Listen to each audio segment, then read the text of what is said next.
Hey everyone, welcome back to our tech tutorial series. Today, we're diving into something super useful: how to reset the Google Authenticator app in 2025. If you've switched phones, lost access, or just need a fresh start, this quick guide will have you back up and running in no time. Google Authenticator is that essential two-factor authentication tool that keeps your accounts extra secure, but resetting it might feel intimidating at first. Don't worry, I'll walk you through it step by step. First off, let's cover why you'd want to do this.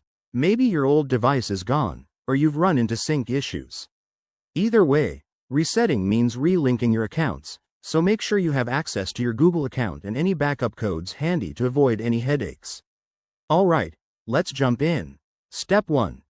Download and open the latest version of the Google Authenticator app on your new device.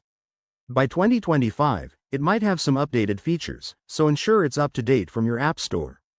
Step 2.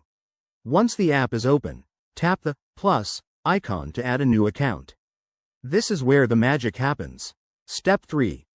Head over to the security settings of the account you want to link. For example, go to your Google account page online, navigate to two-step verification, and look for the option to set up a new authenticator. Step 4. Scan the QR code displayed on your screen using the Google Authenticator app. If scanning doesn't work, you can manually enter the provided key. Step 5.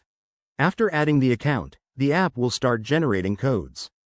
Test it out by logging into your account and entering a code to make sure everything's connected properly.